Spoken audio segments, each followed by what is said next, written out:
편안한 노후를 꿈꾸던 60세 이정호 가명씨는 퇴직을 앞두고 스스로를 안도시키며 마음을 다잡았다. 직장에서 35년을 몸담았고 서울 외곽에 마련한 아파트 한 채가 있었으며 은행에 묵혀둔 퇴직금과 그간 부은 연금이 안정적인 노후를 지켜줄 것이라 믿었다. 직장 선후배의 조언도 비슷했다. 집 한 채와 퇴직금이면 충분하다는 말이 당연하게 들렸다. 하지만 막상 회사를 떠난 뒤 그의 현실은 예상을 비웃듯이 달랐다. 매달 들어오는 공적연금과 퇴직금 일부를 적금식으로 나눠 쓰는 계획은 집 수리비와 자녀 결혼 지원금 한 번에 크게 줄어들었고 고정비용은 줄지 않았다. 국민건강보험료는 직장 가입자에서 지역 가입자로 전환되면서 급격히 늘었으며 예상보다 빠르게 오르는 물가는 그가 짠 생활비를 흔들었다. 전기료와 가스비도 체감상 훌쩍 뛰었고 무엇보다 노후의 여유를 위해 마련한 자동차 유지비와 잦은 모임 비용은 은퇴 전에는 미처 감안하지 못한 지출이었다. 여유를 꿈꾸던 은퇴 후의 삶이 하루아침에 빠듯한 현실로 변한 것이다. 비슷한 처지의 김순 자가명 씨도 은퇴 후 1년이 지나며 달라진 세상과 마주했다. 남편과 함께 60대 초반에 회사를 정리하고 지방으로 내려가 작은 전원주택을 마련했지만 예상치 못한 비용이 끊이지 않았다. 집을 짓고 난 뒤에도 수도관 교체와 난방 보수, 겨울철 기름 보일러 비용은 해마다 늘었고 도시에 있을 때보다 의료 접근성이 떨어져 작은 병에도 큰 비용을 감수해야 했다. 정기검진이나 응급치료를 위해 도시 병원을 찾을 때마다 교통비와 숙박비까지 추가됐고 두 자녀의 취업과 결혼을 지원하면서 저축해둔 자금은 빠르게 줄었다. 자급자족하며 살겠다는 계획도 물가와 기후 변화로 뜻대로 되지 않았고 부부가 함께하던 텃밭은 수확보다 관리 비용이 더 드는 상황이 되었다. 전원생활의 낭만은 이내 무겁게 변했다. 또 다른 사례로 박영호 가명씨는 회사를 나온 뒤에도 자영업을 겸하며 월세와 생활비를 감당하려 했으나 경기 침체로 사업은 2년도 못 가 문을 닫았다. 안정적인 수익이 사라지자 남은 퇴직금과 적금을 깎아 쓰는 날들이 이어졌다. 예상치 못한 의료비와 자녀 지원금이 연이어 발생했고 노후를 대비해 유지하던 보험료조차 감당하기 어려워졌다. 결국 그가 꿈꾸던 여유로운 은퇴는 이만하면 되겠지라는 낙관이 만들어낸 착각이었다. 이처럼 은퇴 후 재정의 불안은 단순히 돈의 많고 적음만으로 설명되지 않는다. 직장에서 나오면 더 이상 고정 수입이 없다는 단순한 사실이 큰 부담이 되며 물가 상승과 사회보장제도의 변화, 예상 밖의 가족 지출이 복합적으로 작용해 계획을 흔든다. 국민연금과 개인연금, 퇴직연금은 필수적이지만 단일한 수입원만으로는 안심할 수 없고 의료 주거 생활비의 변동성은 노후 재정을 위협한다. 특히 한국처럼 가족 지원이 여전히 중요한 문화에서는 자녀 결혼, 손주, 돌봄, 경조사 등 가족 관련 비용이 예산의 절반을 넘어서는 경우도 많다. 전문가들은 은퇴 후 예상 지출을 단순히 현재 생활비 수준으로 계산하지 말고 의료비와 돌발 비용을 반영해 최소 1.5배 이상으로 잡을 것을 조언한다. 또한 퇴직 전 5년 동안의 현금 흐름을 철저히 점검하고 국민연금 수령 시기 조절, 주택연금이나 영모기지 등 자산 활용 전략을 세밀하게 계획해야 한다. 은퇴 후에도 일정 기간은 근로소득을 유지하는 것도 방어책이 될 수 있으며 자영업이나 단기 일자리처럼 소득을 보조할 길을 마련하는 것이 중요하다. 무엇보다 중요한 것은 생활 규모를 현실적으로 조정하는 일이다. 직장 시절의 소비 습관을 그대로 유지하면 퇴직금과 연금도 빠르게 소진될 수밖에 없으며 취미와 여가 역시 장기적인 비용을 감안해야 한다. 주택 규모를 줄이거나 교통, 의료 접근성이 좋은 곳으로 이주하는 것도 방법이지만 초기 비용과 세금 문제를 꼼꼼히 따져야 한다. 결국 이정호 씨가 뒤늦게 깨달은 것은 은퇴 후 진정한 평화는 단순히 퇴직금의 액수나 집의 가치가 아니라 지속 가능한 현금 흐름과 예상치 못한 지출을 견딜 수 있는 유연한 계획에 달려 있다는 사실이었다. 편안한 노후란 저절로 오지 않는다. 젊을 때부터 꾸준히 저축하고 다양한 수입원을 만들어 두는 준비는 기본이며 퇴직 직전에는 현재의 생활 방식을 점검해 꼭 필요한 지출과 그렇지 않은 것을 구분해야 한다. 무엇보다도 건강을 지키는 것이 최고의 절약이자 투자가 된다는 깨달음이야말로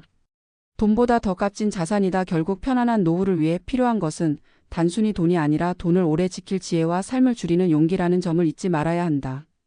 이정호 씨가 은퇴 후 마주한 현실은 많은 한국의 60대가 공통으로 부딪히는 장기적 과제와 본질적으로 맞닿아 있다. 퇴직이라는 생애의 전환점은 단순히 수입이 끊기는 사건을 넘어 건강관리와 사회적 관계 재편 그리고 인생의 목적을 다시 설정해야 하는 중대한 변화의 시작이다. 그는 처음 몇 달 동안만 해도 자신이 세워둔 계획이 완벽하다고 믿었지만 예상치 못한 생활비 증가와 불규칙한 지출은 계획을 무너뜨렸다. 그가 세운 은퇴 자산 운용의 핵심은 연금과 퇴직금이었으나 이 두 가지는 물가 상승을 즉각 반영하지 못했고 고정 지출 외에 예측 불가한 의료비와 가족 지원금이 이어지면서 여유 자금은 빠르게 줄어들었다. 이는 은퇴 생활이 단순히 돈의 절대적 규모가 아니라 현금 흐름의 지속성과 변동성 관리에 달려 있음을 보여준다. 더 근본적으로는 노후 재정 계획의 관성적 사고가 문제였다. 직장 시절의 소비 습관과 경제 환경을 은퇴 후에도 그대로 이어갈 수 있다는 낙관은 은퇴 재정의 가장 큰 함정이다. 사람들은 오랜 근로를 통해 쌓은 자산이 자신을 끝까지 지켜줄 것이라는 심리적 안도감을 가지기 쉽지만 이 안도감은 시장의 변동성 앞에서 쉽게 무너진다. 주택을 보유한 경우라도 유지비와 세금은 예상보다 더 빠르게 오르고 정부의 정책 변화나 지역 여건에 따라 자산 가치가 하락할 수 있다. 이정호 씨처럼 집 한 채가 재정의 안전판이 될 것이라는 믿음은 보수적인 계획 아래에서만 의미가 있다. 의료비 문제는 더욱 깊다. 노년기에 접어들수록 각종 만성질환과 갑작스러운 질병은 피하기 어렵고 공적보험이 모든 비용을 보장하지 못하는 현실에서 의료비는 단순히 가계 지출의 일부가 아니라 장기 재정을 위협하는 핵심 요인으로 작용한다. 더구나 노후의 건강 문제는 단순히 병원비만의 문제가 아니라 치료를 위한 장기 요양이나 재활 비용, 돌봄 서비스와 간병인의 인건비까지 고려하면 한 사람의 은퇴 계획은 순식간에 균형을 잃을 수 있다. 건강은 결국 노후 재정에서 가장 큰 변수이며 동시에 최고의 자산이라는 사실이 실감되는 대목이다. 여기에 가족 관계의 변화는 은퇴 재정에 또 다른 불확실성을 만든다. 자녀의 결혼이나 손주, 양육 지원처럼 예상보다 큰 가족 지출은 계획된 은퇴 생활을 단숨에 흔드는 결정적 사건이 된다. 한국의 전통적인 가족 문화는 부모 세대가 자녀의 중요한 삶의 순간을 재정적으로 뒷받침하는 것을 당연시해왔고 이 문화는 여전히 많은 가정에서 유지된다. 이정호 씨 역시 두 자녀의 결혼과 주거 마련을 지원하며 자신도 모르게 큰 금액을 지출했고 이는 퇴직금을 계획대로 나누어 쓰려던 원칙을 무너뜨렸다. 이처럼 사회문화적 기대와 개인적 감정이 결합하면 재정 계획은 쉽게 감정의 흐름에 따라 흔들린다. 결국 은퇴 후 재정 관리의 핵심은 숫자가 아닌 태도와 선택의 문제라는 것을 알 수 있다. 경제 환경의 불확실성과 가족 관계의 복잡성을 고려할 때 단순히 일정 금액을 모아두는 것만으로는 충분하지 않다. 지속적인 현금 흐름을 확보하기 위한 다양한 전략이 필요하며 이는 근로소득의 일부를 유지하거나 임대 수익과 금융 자산의 배분을 세심히 조정하는 방식으로 가능하다. 단순한 저축만으로는 물가 상승과 의료비 증가를 따라잡기 어렵기 때문에 주식이나 채권 같은 금융 상품을 적절히 활용해 자산의 성장과 안정성을 동시에 추구해야 한다. 은퇴 이후의 삶이 길어질수록 수익형 자산의 필요성은 더욱 커지고 위험을 분산하는 포트폴리오 운용이 필수적이다. 하지만 금융 자산의 운용은 단순히 높은 수익률만을 쫓아서는 안 된다. 이정호 씨의 경우처럼 안정적인 현금 흐름을 유지하는 것이 목표라면 배당주나 장기 국채, 연금보험과 같이 예측 가능한 수익을 제공하는 자산을 중심으로 포트폴리오를 구성하는 것이 바람직하다. 또 하나 중요한 부분은 소비의 구조를 근본적으로 바꾸는 일이다. 직장 시절의 소비 패턴을 그대로 이어가는 한 은퇴 후 재정은 빠르게 고갈될 수밖에 없다.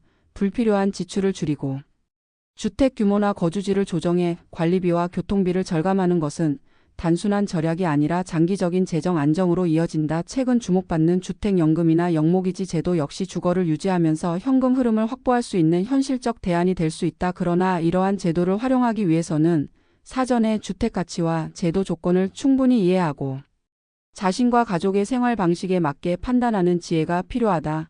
무엇보다 중요한 것은 건강을 지키는 습관과 삶의 균형을 찾는 태도다. 정기적인 운동과 식습관 관리, 사회적 관계 유지를 통해 질병을 예방하는 것은 단순히 의료비를 줄이는 것을 넘어 삶의 질을 유지하는 기본 조건이다. 은퇴 후에도 배움과 사회적 활동을 이어가며 정신적 활력을 유지하는 것은 비용을 넘어 인생 후반의 의미를 지탱하는 또 하나의 자산이 된다. 결국 이정호 씨가 뒤늦게 깨달은 것은 은퇴 후 편안함을 결정하는 것은 단순한 자산의 크기가 아니라 유연하게 대처할 수 있는 재정 설계와 건강한 생활 습관이라는 사실이었다. 돈이 문제였다는 말은 사실상 돈을 바라보는 방식이 문제였다는 고백이기도 하다. 그는 퇴직 후 수입이 줄어드는 대신 삶을 줄이는 선택을 해야 했고 그 선택을 미루었던 것이 가장 큰 위험이었다. 앞으로 은퇴를 준비하는 세대가 이 경험에서 배울 수 있는 것은 분명하다. 지금의 수입이 이어질 것이라는 기대를 버리고 다양한 수익원을 확보하며 지출을 줄이는 것.